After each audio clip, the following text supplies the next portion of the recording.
ఓం గణేశాయ నమః. కార్తీక పురాణం 14వ అధ్యాయము. వృషోత్సర్గము అనగా ఆంబోతుకు అచ్చుబోసి వదులుట.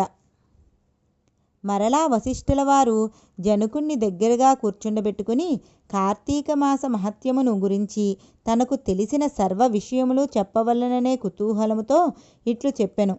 ఓ రాజా, కార్తీక పౌర్ణమి రోజున పితృప్రీతిగా వృషోత్సర్జనము చేయుట, శివలింగ సాలగ్రామములను దానము చేయుట, ఉసిరికాయలు దక్షిణతో దానము చేయుట మొదలగు పుణ్యకార్యముల వలన వెనుకటి జన్మమందు చేసిన సమస్త పాపములు నశించిపోవును. వారికి 1,000,000 యాగములు చేసిన ఫలము దక్కును. ప్రతి మనుజుని పితృదేవతలను తమ వంశంలో ఎవ్వరు ఆంబోతును అచ్చువేసి వదులునా అని ఎదురుచూచుచుందురు. ఎవడు ధనవంతుడయుండి పుణ్యకార్యములు చేయక దాన ధర్మములు చేయక కడకు ఆంబోతునకు అచ్చువేసి పెండ్లి అయినను చేయడో అట్టివాడు రౌరవాది సకల నరకములు అనుభవించుటయే కాక వాని బంధువులను కూడా నరకమునకు గురిచేయును. కాన ప్రతి సంవత్సరం కార్తీక మాసమున తన శక్తి కొలది దానము చేసి నిష్ఠతో వ్రతమాచరించి సాయం సమయమున శివకేశవులకు ఆలయమునందు దీపారాధన చేసి ఆ రాత్రి అంతయు జాగరము ఉండి మరునాడు తమ శక్తి కొలది బ్రాహ్మణులకు సన్యాసులకు భోజనమిడిన వారు ఇహపరములందు సర్వ సుఖములను అనుభవింతురు. కార్తీక మాసంలో విసర్జింపవలసినవి. ఈ మాసమందు పరాన్న భక్షణ చేయరాదు. ఇతరుల ఎంగిలి ముట్టకూడదు, తినకూడదు. శ్రాద్ధ భోజనం చేయకూడదు. నీరుల్లిపాయి తినరాదు. తిలాదానము పట్టరాదు. శివార్చన సంధ్యావందనము చేయని వారు వండిన వంటలు తినరాదు. పౌర్ణమి, అమావాస్య, సోమవారముల నాడు సూర్యచంద్ర గ్రహణపు రోజుల యందును భోజనం చేయరాదు. కార్తీక మాసమున 1 రోజులు కూడా రాత్రులు భుజింపరాదు. విధవ వండినది తినరాదు. ఏకాదశి, ద్వాదశి వ్రతములు చేయువారలు ఆ 2 రాత్రులు తప్పనిసరిగా జాగరము ఉండవలెను. 1 పూట మాత్రమే భోజనము చేయవలెను. కార్తీక మాసములో తైలము రాసుకుని స్నానం చేయకూడదు. పురాణములను విమర్శించరాదు. కార్తీక మాసమున వేడి నీటితో స్నానము చేసిన కళ్ళుతో సమానమని బ్రహ్మదేవుడు చెప్పెను. కావున వేడి నీటితో స్నానము కూడదు. ఒకవేళ అనారోగ్యముగా ఉండి ఎలాగైనా విడవకుండా కార్తీక మాస వ్రతం చేయవలెననుకున్న కుతూహలం గలవారు మాత్రమే వేడి నీటి స్నానము చేయవచ్చును.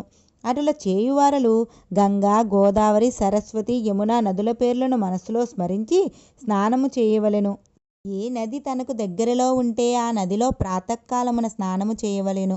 అట్లా చేయని ఎడల మహాపాపి అయి జన్మ జన్మములు నరక రూపమున బడి కృషింతురు. ఒకవేళ నదులు అందుబాటులో లేనప్పుడు నూతి దగ్గర గాని చెరువునందు గాని స్నానము చేయవచ్చును. అప్పుడు ఈ క్రింది శ్లోకమును చదివి మరీ స్నానమాచరించవలను. గంగే చయమునే చైవ గోదావరి సరస్వతి నర్మదా సింధు కావేరి జలేస్మిన్ సన్నిధుం కురు అని పఠించుచు స్నానము చేయవలేను. కార్తీక మాసం వ్రతము చేయువారు పగలు పురాణ పఠన శ్రవణం, హరికథా కాలక్షేపములతో కాలము గడపవలెను. సాయంకాలమున సంధ్యావందనాది కృత్యములను ముగించి పూజామందిరమున్న శివుణ్ణి కల్పోక్త విధానముగా పూజింపవలేను. కార్తీక మాసమంతయు పూజింపవలెను. శివ సన్నిధిని శివ దీపారాధన చేయవలెను. ఈ విధముగా శివపూజ చేసిన ఎడల ధన్యుడగును. పూజానంతరం తన శక్తిని బట్టి బ్రాహ్మణులకు సమారాధన చేసి దక్షిణ తాంబూలాది సత్కారములతో సంతృప్తిపరచవలెను. ఇటులు చేసిన వారు అశ్వమేధ యాగ ఫలములు చేసిన ఫలము, 1000 వాజిపేయి యాగములు చేసిన ఫలము కలుగును. ఈ కార్తీక మాసము 1 రోజులు బ్రాహ్మణ సమారాధన, శివకేశవుల సన్నిధిని నిత్య దీపారాధన, తులసి కోట వద్ద కర్పూర హారతులతో దీపారాధన చేసిన ఎడల వారికి వారి వంశీయులకు పితృదేవతలకు మోక్షము కలుగును.